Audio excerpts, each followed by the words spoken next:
Hello everyone, this is Mr. Civ 5 again, and this is the continuation of my previous Civ 5 Basics tutorial. I'm continuing to play the same game that I was playing in that one, so this is going to cover the mid-game. It's going to cover a lot of advanced concepts. In fact, I have a little cue card here with me that I had to fill out with all the concepts that I wanted to talk about, just because there's so much stuff to go over. Hopefully I'll be able to keep this video under 1 hour, but who knows. So just first of all, a quick overview of where my game is.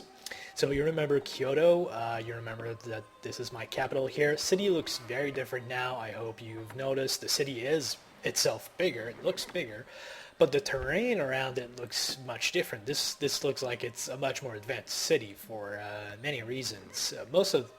Principally because there's a lot of improvements around, and I'll get to the improvements in a second. I just want to go over sort of the current world situation, so you can see by looking at the minimap in the bottom right corner that I've explored pretty much the entire Pangaea, except for a little part here. So this is Kyoto here. I started here, and then I expanded. I built my first city here, Osaka.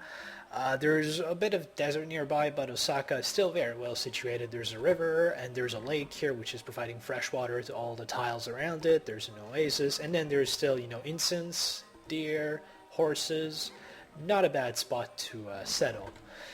Then, however, afterwards I researched ironworking, the technology that revealed iron, and I had iron right here. This mine here is an iron mine right next to Kyoto, but it's only giving me 2 iron, and I saw that there were 2 more iron spots here. This one gives 6 iron and this one 2. So I was like, what the hell, I have to stop the French, which are down here. That's Paris, that's Lyon. I have to stop them from getting this iron. I have to keep my edge, and so I quickly settled another city here, Tokyo, which is I love this city because it's on highlands. These are all hills here. There's a natural wonder, and so it's very easy to defend. And it's got access to both of those iron mines. It's got some sheep here. It's not a bad city. I also settled here, Satsuma, right next to those 2 city-states. I didn't want them to get too big, although I don't have plans to take them over just yet. Unlike Edinburgh here, which I ended up annexing. Well, not annexing yet. I took it over for now. It was a tale of bravery, bloodshed, and more bloodshed, but I'll get back to this in a minute too. And finally, I just settled Kagoshima here. I'm sort of planning on moving against the French here, so I decided to build a city here. I'm moving my troops down here, and yeah, so that's my empire situation. I know that the French are down here. I really don't know much about them. I don't know how far this extends down here. I guess here this looks like it's tundra maybe, or it's just marble. No, it's just iron or marble or something. But they probably don't have much more land south of here. On the right here, if I zoom out a little bit, you will see that here the Ottomans are here. So the Ottomans are kind of a Middle Eastern empire from the 15th, 16th, 17th century onwards. They are not doing a whole lot. They're kind of just sitting there, building their cities, not expanding. They have a decent position, but they don't have access to that many resources. I think they have some silver here, and yeah, that's pretty much it. There's a couple of encampments here that they have to deal with, a couple of barbarians. They have some furs too. And then east, here at the very eastern end, are the Romans. So there's Rome, there's Antium, and Rome was really weird in that they got those 2 cities, and then they decided to settle 2 cities right here. I'm assuming to steal the ivory from other people. Sometimes the AI is kind of a jackass like that. They'll just, do something stupid like settle cities at the other end of the continent just to steal resources from you. And then they have Ravenna here in the middle. So that's the situation right now. There's a couple more city-states here and here. Genoa, Bucharest. Here's Oslo, Singapore. And I'm missing a couple of them. I'm assuming there's some island somewhere that I'll have to explore at some point. Where there's like some isolated city-states, but I don't know yet. So I'll have to make some naval units and explore. Now let's go back to Kyoto for now. Kyoto's right here, and as I said, the reason it looks like it's a much more modern city is that the land around it has been improved very much. And the improvements are created by workers. I have one little worker right here, which is currently working in a forest tile, and it is creating a lumber mill. So improvements are created by workers. Workers are a non-military unit, just like the settler. They can't attack. Their whole their only job is to create improvements. And improvements make a huge difference in the output of a city. If you remember here, those little wheat tiles here were giving me 2 food at the beginning of the game, and they were giving me, I believe, 1 hammer and 1 gold.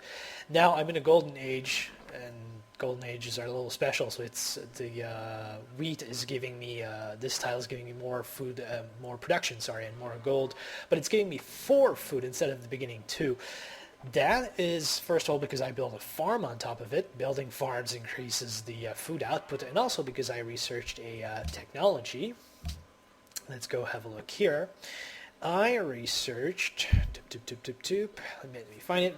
Not machinery, civil service here. Civil service is one of the introductory technologies that you get in the medieval era, and researching this increases the food from farms that have access to fresh water. So any farm that's built next to a river, such as this one, see this one is down to 3 food, this one's 4 because this one's next to the river.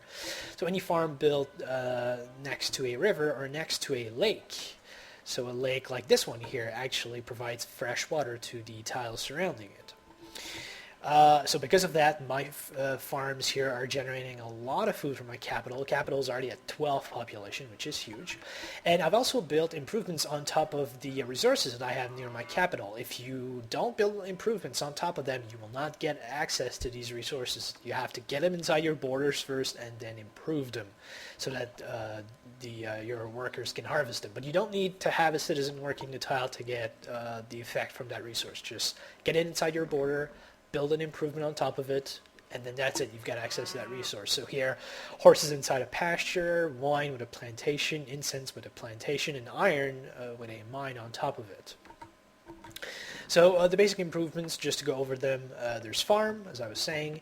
Mine is another basic one. You can usually only build mines in hills, except if you have a resource that needs to be mined, like iron.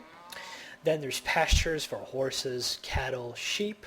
Plantations are for mostly luxury resources like wine and incense, but also stuff like bananas and spices. You can also build lumber mills, which I've done here. Lumber mills obviously only you can only build them in forests, and they give you bonus production. So right now this little tile here is giving me 1 food, 3 production, and 2 gold, which is very good. And then I have here, in this little forest, I built this collection of huts here, which is a trading post. Trading posts give you bonus gold. So they don't improve the food or the production at all, but they give bonus gold on the tile. I have another one here, which is also giving me 1 food, 2 production, and 3 gold, same as here. And this little worker here is constructing a lumber mill. It says down here it's going to be done in 2 turns, which is good to know. So that's it for improvements. Those are the primary ones. Focus at the beginning, you really should focus on getting some farmland, getting some farms up to boost the food input of your cities, and then once you have resources, build the appropriate improvement on top of them to get access to them. The game will let you know what improvement you should get for a tile. So for example, here my workers are in a forest tile, and so it is recommended here that I construct a lumber mill to get the lumber to get bonus production. But if I were to move it on top of an incense tile, it would recommend that I build a plantation on top of it. The other improvement that you might notice is that there's a road here linking Kyoto all the way down to Osaka, and then there's another road down here linking Tokyo, linking Satsuma, and then even one down here to Edinburgh. And I'm building one right now with my worker to go all the way down to Kagoshima here. Roads are special improvements. You usually cannot stack 2 improvements, so you cannot build a farm and a mine and a lumber mill. You can only have one of those in a tile at a time. The exception is roads. Roads connect cities, first of all.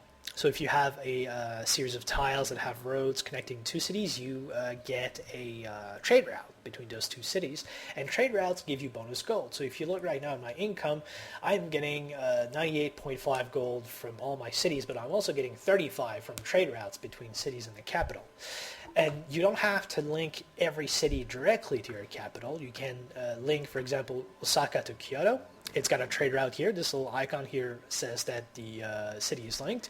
And then if I link Satsuma to Osaka, or I guess to Tokyo, which is linked to Osaka, all those cities are going to get a trade route too. Trade routes are very important. They give you bonus gold, and they kind of pay for the cost of the road itself, because once you've got a tile with a road, it costs you 1 gold per turn to maintain that road in that tile. So this route here, 1, 2, 3, 4, 5 tiles with roads, that costs me 5 gold per turn to maintain, but the trade route kind of pays for it and then some. And trade routes give you more gold as the cities get bigger too. So as your cities improve, you're going to get more gold. You're going to pay for that trade route very easily. The other bonus of having roads is that roads give units that move through them faster movement. So it costs you less than 1 movement point to move through them, and eventually, if you research, I believe it's machinery down here, yes, another one of the medieval era technologies, it increases the movement speed on roads even faster.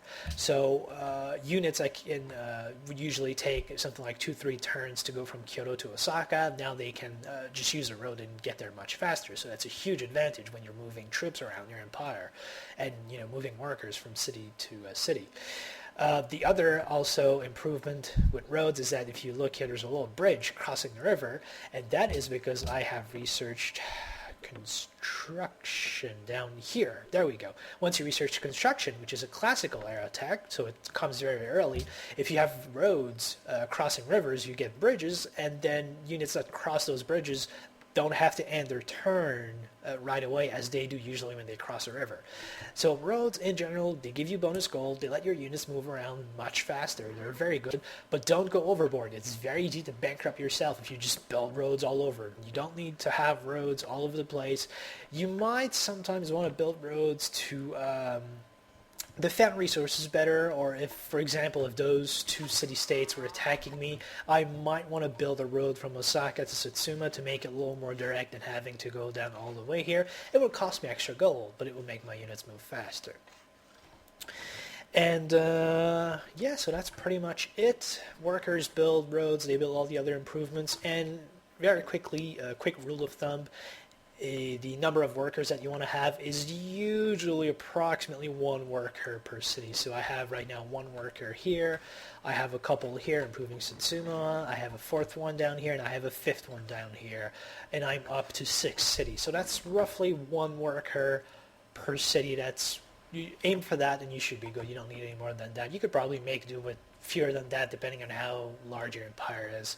But eventually, once Kyoto has fully expanded its borders and all the city tiles that are within its range are improved, the worker that's assigned to Kyoto doesn't really have anything to do. It has to move on to another city to continue working. So eventually you'll even want to cut down on the number of workers that you have. So that's it for workers and improvements and for roads. Next, I'm going to talk a little bit about city-states. I've met a lot more city-states. So there's Singapore and Oslo here, Bucharest here, which I have view of. And the reason that I see where they're around, I don't have any units near Bucharest, but Bucharest is my ally. So if I click on the city-state, I'm currently their allies because I have 65 out of 60 influence with them.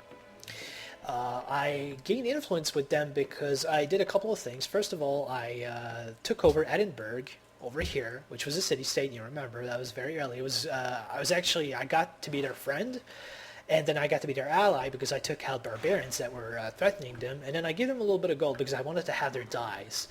And I needed the happiness because at that point the happiness in my empire was dipping. It was sort of dipping into slightly unhappy, and I wanted to keep my cities growing, so I decided, what the hell, I'm going to spend some gold.